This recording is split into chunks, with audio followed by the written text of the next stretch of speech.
Oi, pessoal, bom dia para vocês. 7 horas em ponto da manhã, hoje é dia 4 de maio de 2026. O ano já está quase pela metade e nós passamos já por quase metade dos feriados. Foi bom pra caramba, hein? Fala sério. Eu, por exemplo, descansei muito. Fui lá para Lândia, para minha terra.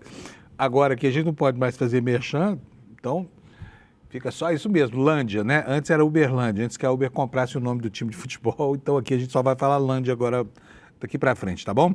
E tirando o descanso, né, foi um fim de semana também para que o clima político arrefecesse um pouco, porque a temperatura foi muito ruim na semana passada para o governo, 2 derrotas acachapantes no Congresso Nacional, uma delas inesperada completamente, que já tinha 132 anos que não acontecia, foi a negativa do Senado, a indicação do presidente Lula, do advogado-geral da União, o Messias, né, que ficou fora do Supremo Tribunal Federal, não por conta de qualidades ou defeitos que ele tenha, enfim, na sua biografia, mas em função de uma articulação muito estranha que reuniu os interesses de ministros do Supremo interessados em não permitir o avanço das investigações contra o Banco Master, mais políticos do Centrão que estão aí com a corda no pescoço por causa dessa situação, e até mesmo gente do governo, como Jacques Wagner, que até agora ninguém entende como é que está trabalhando em relação aos votos que orienta lá em Brasília, tá? E agora, essa semana vai ser uma semana de arrumar a casa, né? Uma semana de repor a coisa no lugar, até porque o governo Lula tem ainda mais 5 meses pela frente e precisa enfrentar essa nova realidade no Congresso Nacional, que é de uma hostilidade franca e aberta, com a oposição declarada dos presidentes da Câmara e do Senado, que articularam a confusão toda que aconteceu na semana passada. E esse momento agora é um momento muito delicado, justamente porque agora é o momento de começar a engrenar as campanhas para, a partir de julho, começar a disputa eleitoral propriamente dita, né? E o governo, a oposição conseguiu, enfim, carimbar o governo aí como um governo que não tem força para enfrentar o parlamento e vamos esperar agora a resposta, né? Diz o Maquiavel, que é ainda o grande aconselhador dos políticos no mundo contemporâneo, embora seja um autor seiscentista, que é preciso haver punição, tá? É preciso haver uma punição eficiente para que isso seja tomado como exemplo. Mas o espírito do presidente da República é um espírito conciliador e fica sempre a pergunta assim, mas será que dessa vez o Lula vai tirar um naco de poder das pessoas que estão ali na esplanada dos ministérios, fustigando o governo, né? É a resposta que tem que ser dada essa semana, e se nada for feito, olha, nós estamos no pior dos mundos, né? Por quê? Porque o poder não aceita desaforo. O poder não aceita desaforo. Então, o noticiário de hoje gira em torno dessa reorganização. O que será que vai acontecer? Será que o Lula vai demitir o pessoal que o traiu? Também tem um outro fator nessa história toda, porque a votação no Messias é uma votação secreta. Mas houve também uma segunda manifestação de má vontade congressual com o governo, que foi justamente na rejeição aos vetos do Planalto ao processo da dosimetria, que vai ajudar não apenas os bandidos do 8 de janeiro, mas também bandidos comuns, traficantes, estelionatários, assassinos, que estão aí na cadeia doidinhos para pegar uma carona nessa história toda que os bolsonaristas inventaram para tentar reduzir a agonia do golpista Jair Bolsonaro, chefe da quadrilha que tentou golpear o poder em 2022. Então é esse o programa de hoje. Daqui a pouquinho nós vamos ter o Kleber Lourenço antecipando informações, vamos ter a análise precisa do Lula lá em Brasília, para que a gente possa desvendar como é que vai ser essa semana tão importante para o resto dos nossos dias, né? Porque, afinal de contas, como eu falei, nós temos 5 meses e meio só desse governo e ainda temos que fazer aqui uma aposta em que o Lula vai conseguir se sagrar candidato, fazer uma campanha vitoriosa e ganhar a eleição, porque senão nós estamos muito ferrados, nós do campo progressista, né? Com a volta dos fascistas ao governo do Brasil, empoderados agora por um Trump enlouquecido lá nos Estados Unidos, que tem feito o diabo no mundo, desrespeitando o direito internacional, desrespeitando as fronteiras internacionais, desrespeitando até o bom senso e a paciência do eleitor americano. Outro foco do noticiário hoje é a situação lá no Estreito de Hormuz, né? Porque está lá uma queda de braço para ver quem bloqueia mais, se o Irã ou os Estados Unidos. Os Estados Unidos agora prometem o uso de força militar para escoltar navios no Estreito de Hormuz. Não houve detalhamento sobre como será essa operação, se é que ela vai acontecer de verdade. E, enquanto isso, Na sexta passada, nós tivemos aí uma efeméride que foi o 60º dia da guerra que Trump declarou sem pedir autorização ao Congresso dos Estados Unidos. Ele poderia fazer isso por 60 dias, mas o prazo está esgotado. Ele tenta dizer que agora há um cessar-fogo em vigor e que, portanto, o prazo para esse pedido de autorização ao Congresso para de correr, né? E a situação dele lá nos Estados Unidos é muito ruim. 62% dos americanos acham que o presidente meteu os pés pelas mãos. Aliás, assunto que está, inclusive, na capa dos grandes jornais americanos hoje aqui, que falam da recusa da opinião pública dos Estados Unidos a aceitar essa campanha insidiosa feita por esse ensandecido líder político chamado Donald Trump, tá bom? Bom, antes da gente falar disso tudo, vou falar um pouquinho sobre futebol. Olha, temos notícias importantes hoje que o Alex está trazendo aqui para nós, né? Eu falei do Lândia, ele pesquisou até o Lândia esse fim de semana. Bom dia, Alex, tudo bem? Bom dia, nossa audiência, todo mundo, boa semana. Deixa o like aqui no nosso canal, se inscrevam e vamos lá, que tem muita notícia. E esse final de semana eu me empenhei para trazer notícia do nosso Lândia, que a gente pode falar a palavra completa, senão é merchandising aqui no ICL, né, Panunzio? Isso. E o Lândia, como é que tá? Tá ganhando ou tá perdendo, Alex?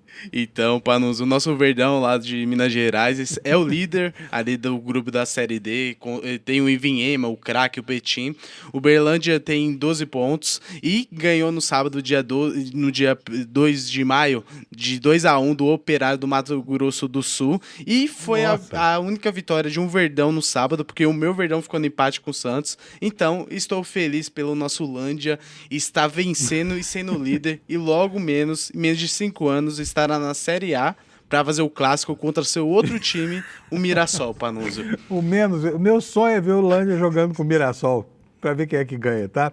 Mas o Mirassol, só porque eu parei de torcer por ele, começou a ganhar de novo. Você já viu como é que o sujeito, quando é pé frio, sai, a coisa anda? Sim. Então o Mirassol ganhou esse fim de semana, né? Isso mesmo, o Panunzio é o nosso torcedor, vira casaca, o time perde, para de torcer, começa a ganhar e volta a torcer. Não vou voltar a torcer pelo Mirassol, não. Eu sou Lândia até morrer, que nem diz o... Uma vez o Berlândia, até morrer. É Isso o hino mesmo. do Berlândia. Eu vou até colocar a tizinha aqui na tela, Panunzio. Você tinha mencionado do Mirassol. O Mirassol ganha de 2-1 do nosso Coringão, 2-1 contra o Corinthians, jogando em casa. Então o Mirassol começa a respirar um pouco melhor, porém ainda está na zona de rebaixamento. E nisso, essa vitória dá uma esperança ali para os próximos jogos. E então foi um ótimo jogo, porque o Corinthians está vindo uma crescente também, Panunzio. Queria dar os parabéns para o nosso Anderson, né, que tão gentilmente está fazendo ali. Eu acho melhor você deixar o microfone aberto só para a gente ouvir os gritos aí, tá? Porque ele é o nosso representante do Corinthians aqui de manhã na redação aqui da nossa produtora, né, o Alex? Sim. Então ele está feliz da vida hoje, né? Sim, eu cheguei ele aqui, tá ele estava até vocês? feliz. Ele Não, tá falando? Ele tá só rindo aqui, ele só tá rindo, analisando a situação. Ele chegou aqui estressado, mas a gente sabe que o motivo foi o Corinthians, então meus pêsames pro Anderson pela vitória do Mirassol ali contra o Corinthians, Panunzio. Muito bem, Mirassol, parabéns. Eu tô quase arrependido de não torcer mais por vocês. Mas fala, Alex. E seguindo ali, Panunzio, os jogos da 14ª rodada, começou com a vitória do Remo contra o Botafogo. O meu Verdão começou perdendo pro Santos, com um gol do Reiser, que é um argentino que joga pelo Santos, e o Flaco Lopes conseguiu um empate ali pelo Palmeiras. Tá parecendo campeonato argentino, porque Flaco também é argentino, né? Isso, ele é atacante argentino e provavelmente estará na Copa do Mundo. Eu estarei torcendo por ele, não pela Argentina, mas eu estarei torcendo por ele se ele for convocado, Panunzio. Também tivemos os jogos entre o Vitória, ganhando de 4-1 do Curitiba, Grêmio empatando contra o Atlético Paranaense, Cruzeiro no Clássico Mineiro, perdeu para o Atlético Mineiro, e ontem o Flamengo ficou no empate 2-2 contra o Vasco. O São Paulo até estava indo bem, fez 2 gols, porém o Bahia do André Uzeda conseguiu um empate e ficou nesse empate, e o São Paulo está bem, está ali em quarto colocado, se eu não me engano. Chapecoense perdeu jogando em casa para o Bragantino por 2-1, Internacional 2-0 contra o Fluminense, e o Mirassol ganha de 2-1 do Corinthians. Se você quiser ver onde seu time está na tabela, pausa aí que essa tabela está atualizada. O Palmeiras segue líder com 33 pontos, Flamengo, Fluminense e o nosso São Paulo. Já na zona de rebaixamento temos Corinthians com 15 pontos, Mirassol com 12, Remo e Chapecoense fazendo a sequência da zona de rebaixamento, Panunzio. Muito bom, beleza, maravilha. É isso por enquanto, né, Alex? Isso mesmo, e você tinha mandado uma notícia, só para ser rápido, depois do empate ali do clássico entre Palmeiras e Santos, o Neymar ontem no treino deu uma chegada muito forte no Robinho Júnior, que é o filho do Robinho, e eles se desentenderam, meio que saíram ali, aumentou o atrito entre os jogadores, porém, o que passam informações, alguns jornalistas estão informando, os dois têm uma proximidade, o Neymar mandou uma mensagem para a família, para o atleta se desculpando, então o Neymar agora ele tá virando caso de polícia ao invés de futebol, Panunzio. Vamos nessa. O que foi que aconteceu? Nós sabemos? Que motivou essa discussão, não? Então, aqui eu vou ler a matéria que está no UOL, que tem uma partezinha que fala assim: a situação ocorreu durante uma disputa de bola mais ríspida durante o treino. Neymar entrou com mais força e o que gerou reclamação imediata de Robinho Júnior e deu início a uma discussão entre os dois ainda no gramado ali durante o treino, porque durante o treino eles não entram muito forte por conta de algumas lesões e meio que o Neymar entrou e os dois começaram a sair no atrito ali, mas segundo informações de alguns jornalistas, o Neymar já pediu desculpas para a família, para o atleta, e vamos ver o que vai ser o desenrolar dessa situação precária, Panunzio. Uma atitude rara do Neymar, pedir desculpa, é uma coisa até bonita de ver. Estou quase emocionado aqui, viu, Alex? Eu também, Panunzio. Tá bom, beleza. Minha mãe esse fim de semana falou comigo lá em Lândia, perguntou o seguinte, por que vocês falam mal tanto do Neymar lá? Eu falei, nós falamos mal do Neymar? A gente só fala bem. Mal do Neymar? Não. Não, né? Então tá bom, então vamos continuar falando a mesma coisa de sempre. Bora. Beleza, Alex, um abração para você, obrigado, Vamos nessa, viu? Linda. Vamos nessa. Pessoal, vou mostrar para vocês aqui os destaques do nosso iclnoticias.com.br, o site da internet que traz o panorama do dia de hoje, para você, acostume-se cedinho aí, abre seu celular, bota lá, iclnoticias.com.br, e aqui nós temos a sequência da série espetacular de matérias da Juliana Dalpiva e da equipe dela, denunciando aí, né, as articulações que aconteceram lá no fim dos anos 60, começo dos anos 70, que deram no aparelho de tortura da ditadura militar, né? E a matéria que está hoje em exposição aqui no nosso site é essa cuja manchete você está vendo aí, o general Léo Etchegóin, que ele é pai do Sérgio Etchegóin, que foi ministro do Temer, foi um dos que vigiaram Lula durante a ditadura militar. É brincadeira isso? Olha só, o relatório, diz aqui o intertítulo da nossa matéria, e se der tempo eu vou detalhar um pouquinho mais disso aqui para você, tá bom? Mas o relatório cita outros adversários considerados importantes, como Dom Paulo Evaristo Arnes, tá? E o educador Paulo Freire. Essa família Etchegóin tem 4 gerações de tradição do lado errado da história, né? Bom, o Brasil tem uma posição divergente da maioria dos países do chamado mundo civilizado, do primeiro mundo, com relação às vacinas, né? E o governo brasileiro está sendo criticado por esses países grandes por causa da política nacional aqui, na negociação global sobre vacinas, que está entrando na sua fase terminativa. Esse é o assunto da nossa segunda manchete. Aqui, entre os outros destaques, olha só, o estrago que as IAs estão fazendo nas campanhas eleitorais em 2026. E aqui, antes de detalhar para vocês o que vem nessa reportagem, eu vou chamar a atenção para o fato de que nunca como agora, né, a construção de imagens e clones e avatares nunca foi tão realista e nunca foi tão fácil quanto nos dias de hoje. Qualquer adolescente sabe entrar no site da Eleven Labs e criar um avatar, né, ou clonar uma voz, ou no site da Kling AI para fazer a sincronização labial. Então é uma coisa muito fácil, todo mundo sabe. E se a Justiça Eleitoral não for muito persistente e muito rápida, o que não é a sua tradição, essa eleição vai virar um inferno, tá? Vai virar um inferno. Então nós temos aqui, olha, uma das reportagens falando exatamente sobre isso, né? Sobre violência policial, nós temos todo santo dia aqui, no show da Shakira lá no Rio de Janeiro, o Rick Azevedo estava fazendo lá uma panfletagem contra a escala 6x1, foi agredido por policiais, tá bom? É mole ou quer mais? Bom, Thiago Ávila quem é? Thiago Ávila é aquele militante brasileiro que está em praticamente todas as tentativas da Greta Thunberg de mandar ajuda humanitária para povos oprimidos, por exemplo, os povos da Palestina, os povos de Cuba, né? E ele foi detido e agora vai ser interrogado lá em Israel. Daqui a pouco eu dou para vocês mais detalhes, tá bom? E o show da Shakira, né, que foi um show espetacular, 2 milhões de pessoas reunidas lá na praia de Copacabana. Aliás, o Brasil entra para o noticiário internacional sempre com esses números grandiloquentes, né, porque Copacabana virou o maior palco do mundo. Todos os artistas que vêm aqui, enfim, têm a oportunidade de cantar, de se apresentar para uma multidão que não é possível em nenhum outro lugar do mundo, porque não há um palco tão extenso e muito menos um povo tão vibrante quanto esse que existe aqui no nosso país, tá? E olha, ainda por falar em Thiago Ávila, aqui nós temos uma matéria do Jamil Chad que traz uma carta do Thiago Ávila falando para a filha dele, né, alertando para o fato de que 1 milhão de crianças estariam sofrendo genocídio nesse momento no mundo, tá bom? Esses são os nossos destaques de hoje. Já são 7h16, hora de chamar o Kleber Lourenço, que está lá na redação, preparadíssimo para esta nossa edição. Bom dia, Kleber. Bom dia, Panunzio. Bom dia, Comunidade do ICL. Tudo bem? Como foi o seu feriado, Kleber? Breve, mas o suficiente para relaxar. Foi breve, o meu foi breve também. Agora, sabe quando é o próximo, Kleber? Quando, Panunzio? 7 de setembro, hein? Falta muito tempo agora.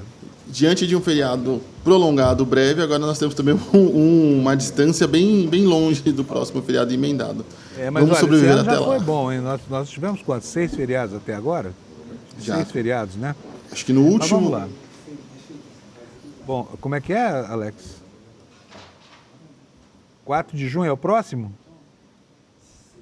Ah, então é ponto facultativo, é Corpus Christi. Eu que viro católico fervoroso em Corpus Christi, estou a favor do feriado também.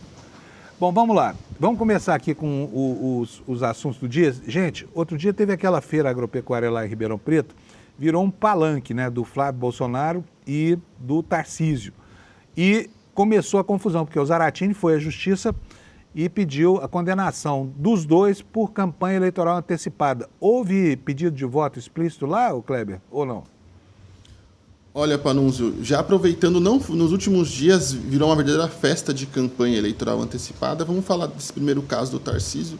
Não houve um pedido explícito, mas na petição do deputado Carlos Zaratini, ele fala ali que, embora não tenha um pedido explícito, ele usou ali todos os artifícios para pedir voto sem necessariamente ter que pedir voto, driblando a legislação eleitoral, falando e deixou marcado alguns trechos na representação que seriam esses gatilhos para pedido de voto, como, por exemplo, em um dos trechos, o Flávio Bolsonaro teria dito: basta gostar de você, que você vai saber qual escolha você tem que fazer.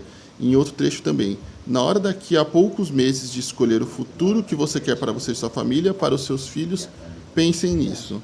Em outro trecho também, o próprio Tarcísio, o governador de São Paulo, chega a falar: nosso próximo presidente da República. Então foram vários gatilhos e várias falas durante a AgriShow que ocorreu na semana passada, trazendo ali todo um tom de campanha antecipada mesmo para a participação das duas autoridades. Lembrando que Flávio Bolsonaro é um senador ainda com mandato em exercício, enquanto Tarcísio é o governador do estado de São Paulo, e usaram ali o evento para fazer um palanque eleitoral.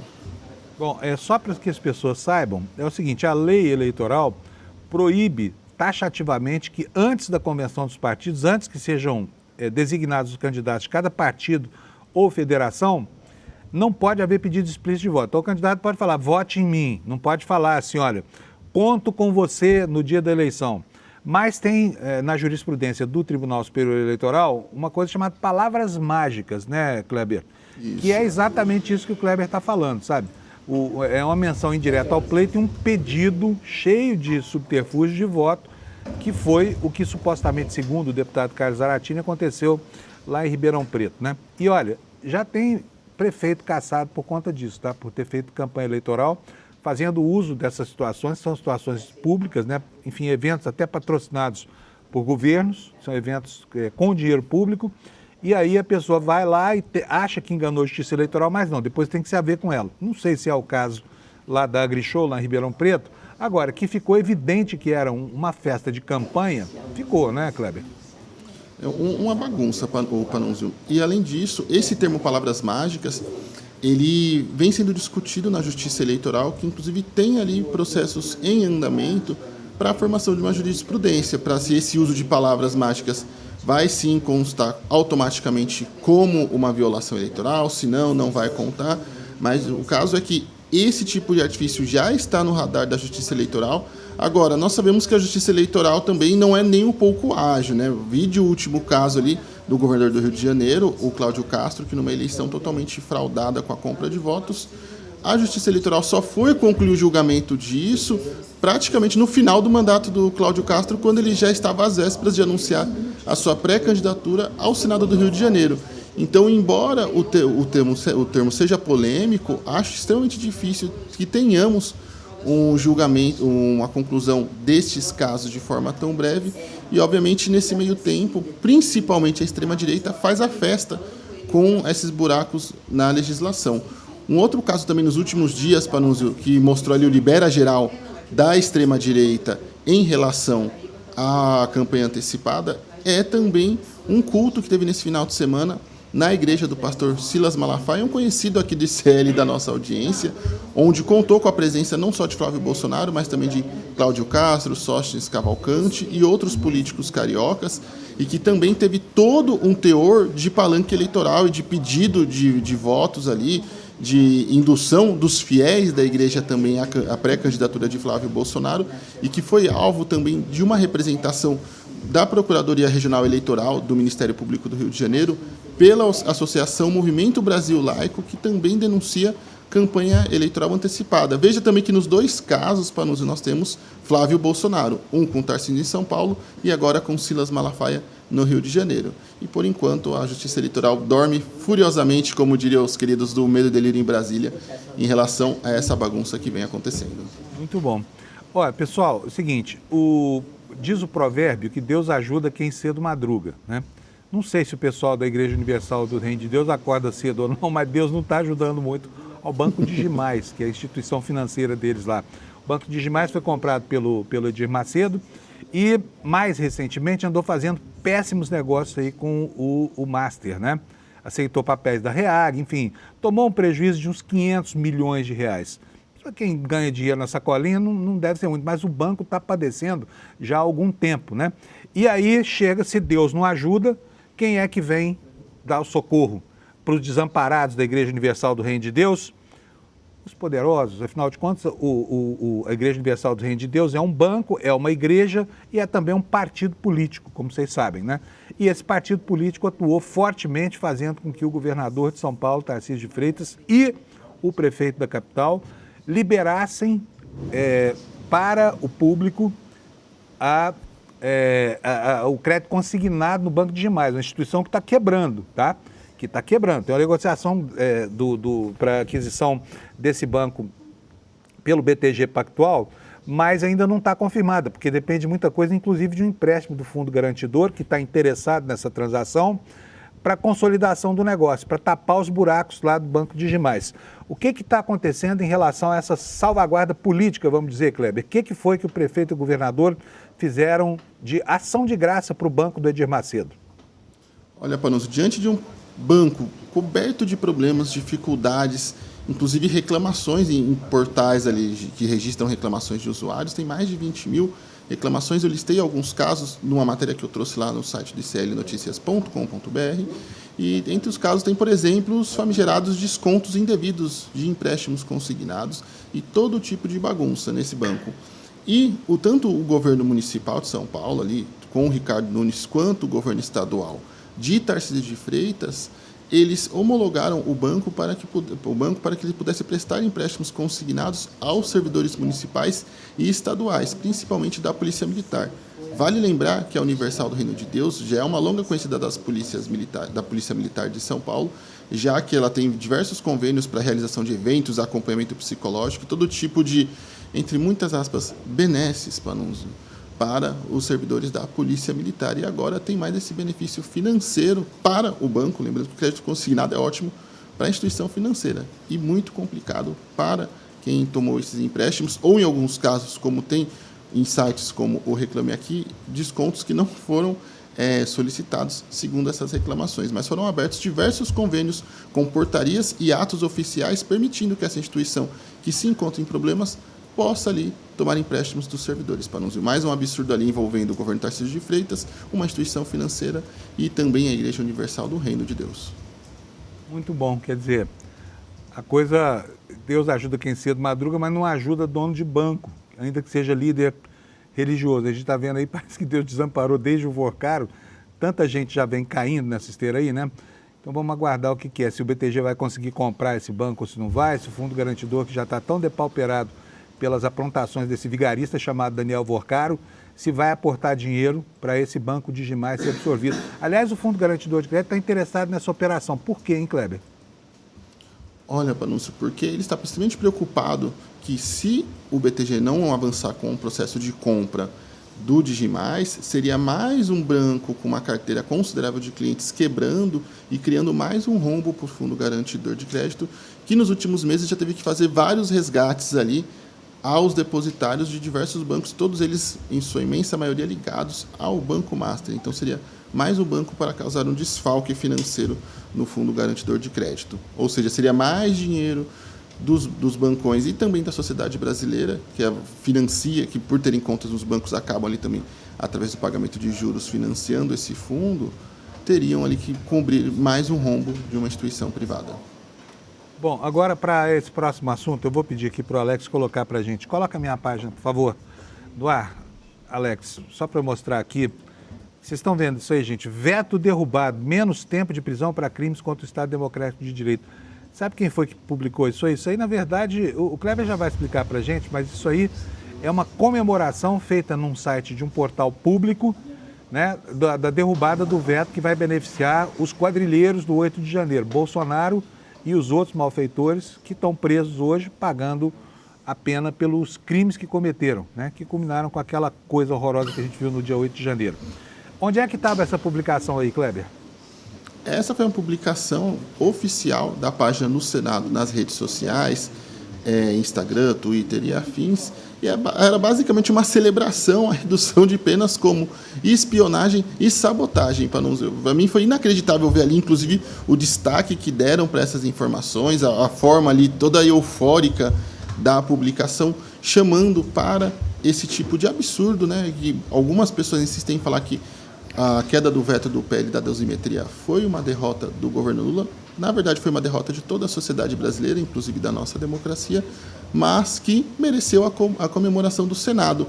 E, além disso, após eu ter feito essa matéria denunciando a publicação e a celebração deste absurdo, o Senado tirou a publicação de suas redes sociais e me enviou uma nota também sobre o ocorrido.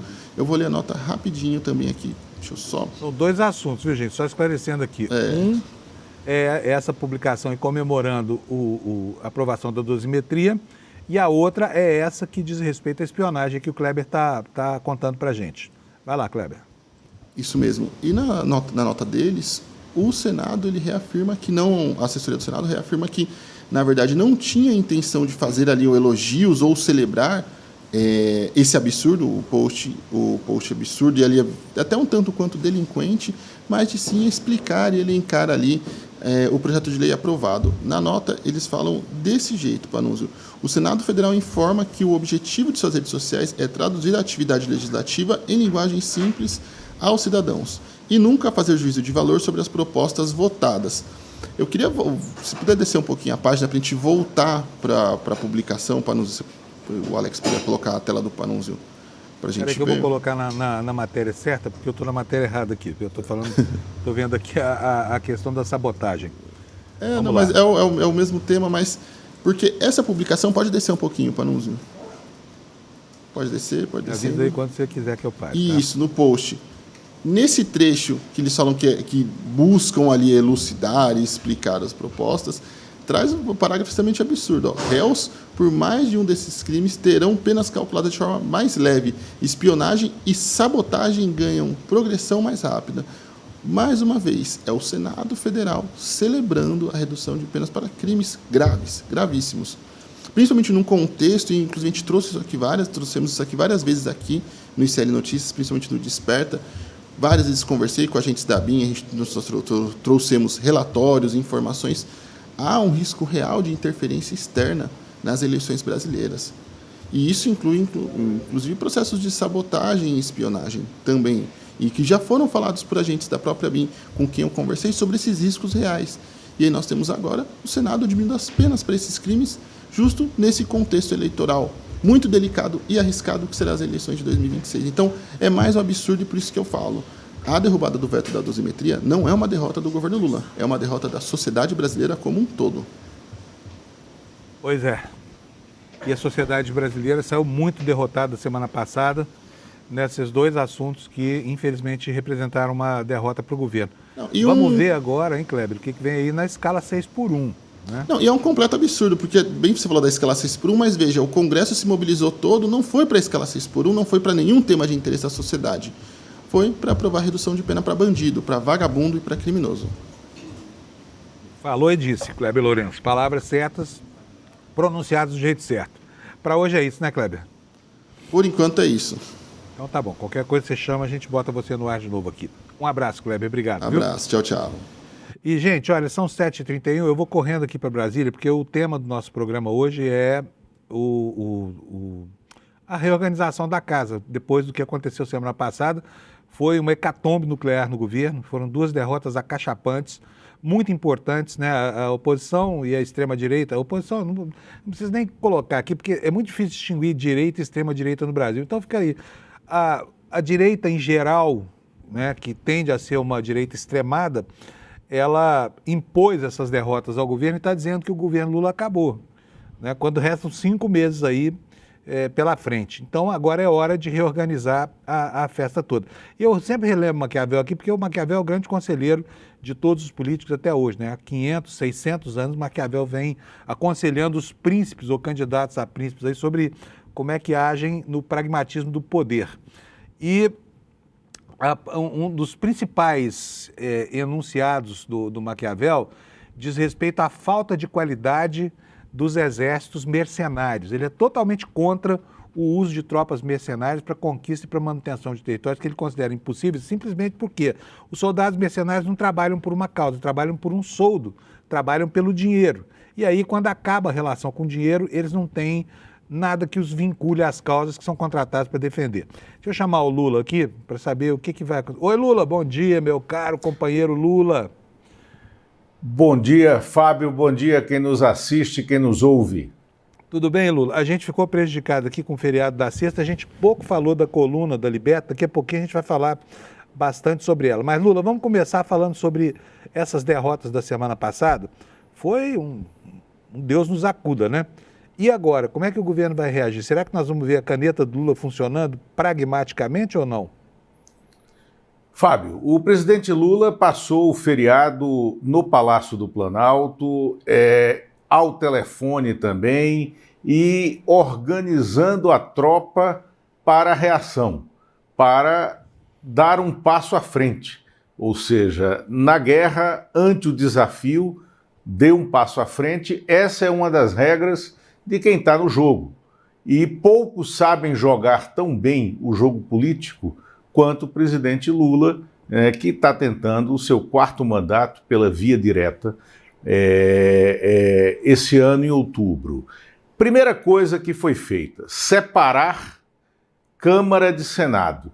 Na Câmara, e está muito claro, o presidente vem colhendo frutos de uma aliança que é pragmática com o presidente da Câmara, Hugo Mota, que é egresso da mesma centro-direita, com apoio da extrema-direita e com alianças pontuais e mercenárias com o Centrão, do presidente do Senado, Davi Alcolumbre.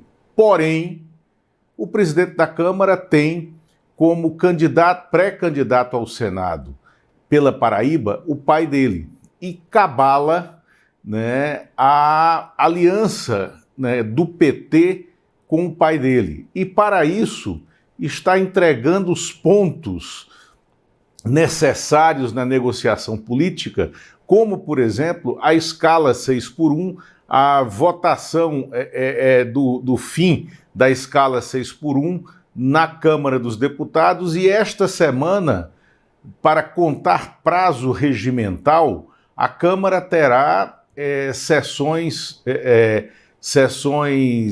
ordinárias de hoje até sexta-feira, para acelerar os prazos para a votação. A Câmara quer votar o projeto que é de interesse do Palácio do Planalto, que é de inspiração de 2 deputados da base do governo, né? E quer jogar isso o mais rápido possível no colo do Senado, para que se torne um problema da relação política do Palácio com o Senado. Em relação à derrota, né, a derrota acachapante da semana passada, da última quarta-feira, e o estabelecimento dos culpados, o presidente Lula passou esses últimos 3 dias tendo um mergulho na vida real da qual ele estava afastado, das relações que tem uma divisão profunda entre a base do governo, o PT, e o que acontece de fato no Congresso, né? Ele foi surpreendido pelo resultado, ele foi surpreendido pelas traições, ele quer que o Jorge Messias continue na Advocacia Geral da União, mas vai respeitar a decisão de foro íntimo do Messias, se vai permanecer ou não. Ele deu um tempo para que o Messias decida isso, deixou claro que quer a permanência do Messias na AGU, porque pretende, num 4º governo, num 4º mandato, quando ele terá ordinariamente o direito de indicar 3 ministros do Supremo, mais esta vaga que está vaga, ele quer o Messias no jogo, porque ele quer rediscutir essa questão política e porque ele tem certeza que indicou um dos melhores nomes disponíveis no seu campo ideológico para o Senado, para o STF, e que foi o Senado que o derrotou. Agora, ele está medindo o discurso da reação política. E, como a gente falou aqui na quinta-feira, né, como está explícito também no podcast Em Detalhes, que vai ao ar já, de manhã aqui no ICL, no canal do ICL, o presidente encontrou um discurso. O presidente e o PT encontraram um discurso para cair na campanha, mostrando que o rol de problemas da sociedade brasileira está nessa camarilha política de direita, de extrema-direita, que está enclausurada no parlamento, na Câmara e no Senado, e que tem hoje uma aliança pontual com o mercado financeiro, com o crime organizado, com as bets, né, com as bets que endividam a família brasileira, que endividam a sociedade brasileira, que destroem a capacidade de poupança, que destroem a previsibilidade, né, de recursos para a aposentadoria dos brasileiros, que endividam os jovens, né, os eleitores de 16, 24, que nunca, em nenhum momento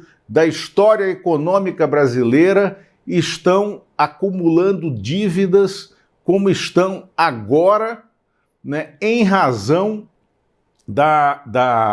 do endividamento das bets também, né, em razão da desconfiguração e da desqualificação que se fez do valor da carteira de trabalho para a obtenção do primeiro emprego, para o acesso à carreira.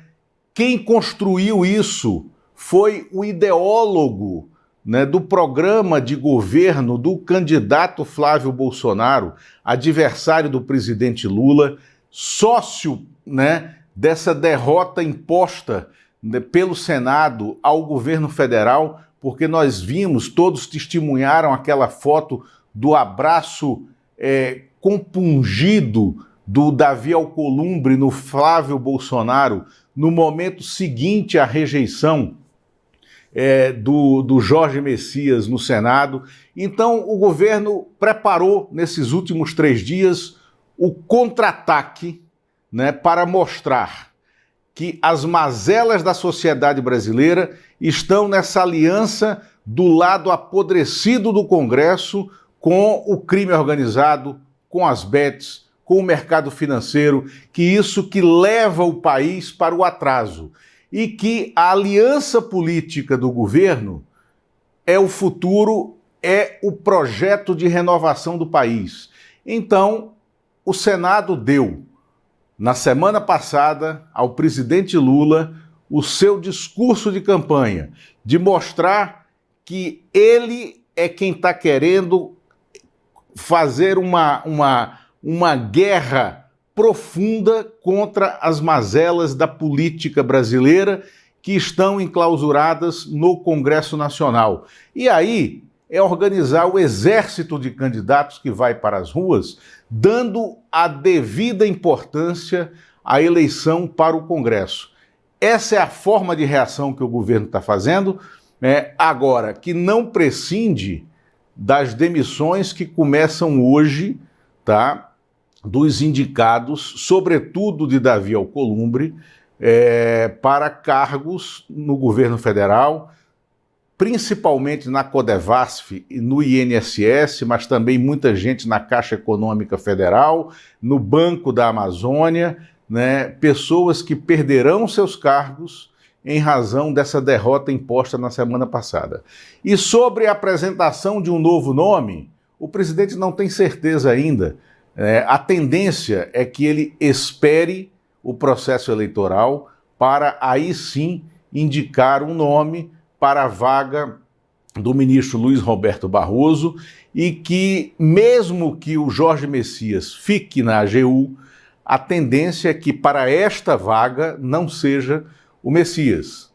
Se ele for indicar o Jorge Messias, ele vai esperar um assentamento mais normal dentro do Senado Federal e vai esperar a sucessão do Davi Alcolumbre, que será candidato à reeleição em fevereiro de 2027 e pelo movimento que ele fez, ele mudou de turma dentro do Senado, ele terá que ser candidato agora da extrema-direita. Então o presidente Lula também está com a ideia muito forte, muito firme na cabeça de que uma vez reeleito, o governo do quarto mandato terá um outro candidato à presidência do Senado que não seja Davi Alcolumbre, porque esse foi colocado no caderno dos inimigos do presidente Lula. Em prol do Rogério Marinho, o Lula pode complicar ainda mais as coisas para o governo, hein? Não? Se bem que mais complicado do que está é difícil, né, Lula? Desculpa, eu não ouvi a tua pergunta toda, Fábio. Não, eu devagar só, mas eu vou mandar porque senão a gente não fala da pauta toda, né? Nós temos que falar da coluna Liberta hoje e também sobre o Desenrola. Não, ainda a vinheta não, vamos falar sobre o Desenrola. Primeiro a gente põe a vinheta depois. O Desenrola, Lula, eu esperava o Desenrola para o dia 1º de maio para aproveitar a efeméride, mas não veio. Quer dizer, o detalhamento desse Desenrola deve vir essa semana. Eu gostaria de saber para você como é que anda a articulação para isso. Não, o Desenrola será lançado hoje formalmente no Palácio do Planalto, numa entrevista dos ministros da área econômica, comandada pelo ministro da Fazenda, o Dário Durigan, né, mas com técnicos também da área econômica, mostrando como serão as negociações. O que é que acontece? Hoje, 117 milhões de CPFs, né, de brasileiros têm algum tipo de dívida em atraso junto com instituições financeiras. Estamos falando de CPF, porque o Desenrola, neste momento, não é para CNPJs, é para pessoas físicas. São 117 milhões de pessoas, né? Ou seja, é metade da população brasileira que tem algum tipo de dívida em atraso com instituições financeiras. O grosso dessas dívidas é com cartões de crédito e, em segundo lugar, são créditos pessoais, podem ser inclusive créditos consignados, que estão em atraso. Há um cálculo, né, dos empresários do comércio, né, que foi divulgado na semana passada pela CNC, mostrando que as bets retiraram do mercado de consumo do Brasil 140 bilhões de reais em um ano de atividade regulamentada. Ou seja, as bets corroem todo o sistema. E há um outro dado cruzado aí, que eu falei há pouco. Nunca na história do país, pessoas de 16 a 24 anos que estão entrando no mercado de trabalho, que estão saindo da vida estudantil, que estão no meio de cursos universitários, tiveram tantas dívidas em seus CPFs, o que lhes leva a serem incapazes de começar uma vida profissional porque estão com o CPF sujo. Então, o problema da renegociação de dívidas é um problema político também, mas é um problema de todo o país. E talvez esse seja o maior programa social que o governo possa fazer neste momento. O país lembra que em 2022, nesta época, o que fez o então presidente Jair Bolsonaro, candidato à reeleição? Ele ampliou as possibilidades de endividamento bancário, jogando a bomba relógio no colo dos brasileiros para que ela estourasse no futuro. E ela estourou. Né? Foi um ato irresponsável e eleitoreiro. O que o governo está oferecendo agora é uma possibilidade que cada um dos cidadãos tenha capacidade de fazer uma renegociação financeira com a instituição a qual deve, inclusive em programas do FIES. E tem uma trava nessa renegociação.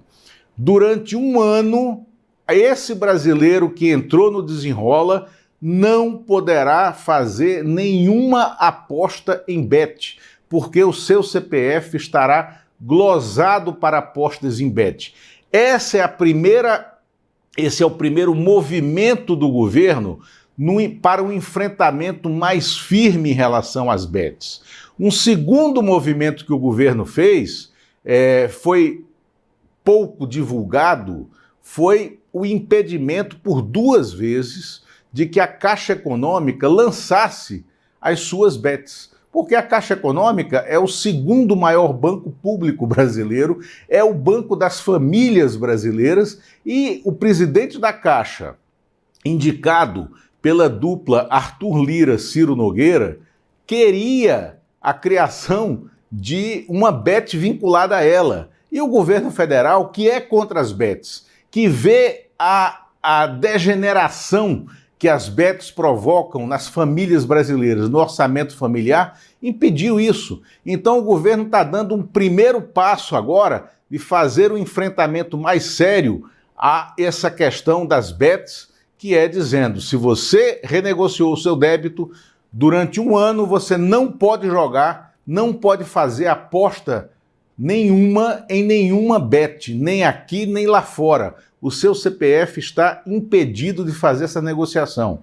É muito saudável que isso aconteça. Agora, é muito importante que o país veja a diferença de postura entre o que está sendo proposto agora em ano eleitoral, que é uma renegociação para trazer de volta, né, esses devedores ao sistema financeiro e devolver a eles uma capacidade de sonhar com os próprios futuros, com o que foi feito há 4 anos, que foi um estímulo ao endividamento irresponsável que destruiu lares. Então, esse programa está sendo lançado hoje a partir de uma entrevista coletiva que vai ser dada no Palácio do Planalto, com a explicitação da política, e na quinta-feira, no pronunciamento que ele fez em razão do 1º de maio, o presidente anunciou, né, que essa política viria a público hoje, na segunda-feira. Muito bom. Agora, imagina só o estrago, depois das bets, que essas agências de previsão as agências que você pode apostar tudo, né? Vão provocar aí. Por exemplo, eu vi até uma nota engraçada, um mês atrás o Globo soltou uma matéria falando que havia uma aposta aí de que Jesus ia voltar em 2025. E 3% dos apostadores apostavam que sim, Jesus ia voltar. Portanto, não voltou, né? Tem muita gente lamentando aí. Enfim, mas vem, para tomar dinheiro de brasileiro trouxa, não falta empresário esperto, né, Lula? E assim a poupança nacional vai sendo corroída. Bom, deixa eu falar sobre um outro assunto. Agora roda a vinheta da coluna do Lula, por favor, Alex.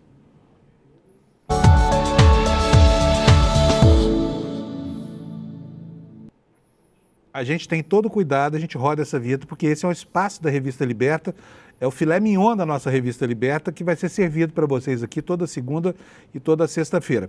Mas eu quero começar mostrando um diagrama aqui para vocês, do senador Ciro Nogueira Filho, feito por uma plataforma de... Bota a minha tela no ar, por favor, Alex. Uma plataforma de investigação jornalística que está em fase experimental, chamada Projeto Sherlock. Olha só, quando a gente coloca aqui o nome do Ciro Nogueira, esse aqui é o diagrama das empresas dele. São 10 empresas. Só que muitas dessas empresas aqui se desdobram em outras empresas pela associação, principalmente de pessoas da família dele, não é, Lula? E a gente fuçando aqui nos cadastros públicos, nos dados de bancos públicos do senador Ciro Nogueira, a gente encontrou aqui algo que diz respeito... Olha aqui, ó, vou mostrar aqui para vocês no Acha Aeronaves, né? A gente foi lá pesquisar aqui e botamos aqui, olha, Ciro Nogueira Lima Filho. Tá aqui, olha, tem 2 Ciros Nogueiras proprietários de aviões no Brasil.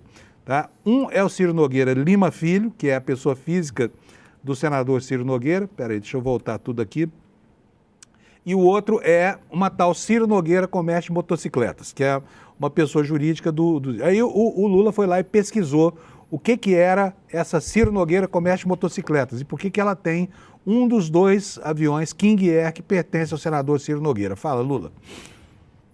Bom, a Ciro Nogueira Motocicletas é a holding, é uma espécie de holding familiar, porque dela saem associações com a ex-mulher do Ciro Nogueira, Iracema Portela, com o próprio Ciro Nogueira e com a filha do Ciro Nogueira, que é a Duda Nogueira, que é uma blogueira, uma influenciadora de redes sociais e que não tem 30 anos, mas tem 6 empresas já que ela dirige, ligadas a essa holding Ciro Nogueira Motocicletas. Essa influenciadora Duda Nogueira... Desculpa, Lula. Eu vou pedir para o Alex colocar o diagrama no ar para a gente poder ir ilustrando isso que o Lula está falando. Mostra para nós, Alex. Então vamos lá. Essa aqui é a Ciro Nogueira Comércio de Motocicletas. Ela se desdobra em 3 sócios, não é isso, Lula? Isso. Né? Iracema, Eliane e Maria Eduarda, que é a Duda, sobre quem você está falando, não é isso? Isso, exatamente. Aí a Duda tem 3 outras isso empresas. É objeto de uma das notas da reserva exclusiva que joga luz sobre isso. E aí a Maria Eduarda tem 6 empresas em nome dela, né, que vão se desdobrando, uma na área de agropecuária com o nome do pai, outra na área imobiliária, também com o nome do pai, né, e empresas de marketing digital, que é a área dela. Ela que é casada com um empresário da área de produção, de promoção de jogos por aplicativos, né, que deu a ela esse sobrenome Lazarte. Então, e essa empresa do Ciro Nogueira tem 2 aviões em nome dele também. O Ciro Nogueira, que é o maior pedinte de caronas aéreas de Brasília, como nós assistimos e nós vemos aqui nas apurações, desde a Operação Carbono Oculto, passando pela operação do Banco Master, né? O Ciro Nogueira vive pedindo carona aérea em jatinhos, né, a empresários, mas ele mesmo, e isso não sabíamos, ele tem 2 aviões em nome dele, 2 turbohélices Beechcraft, né?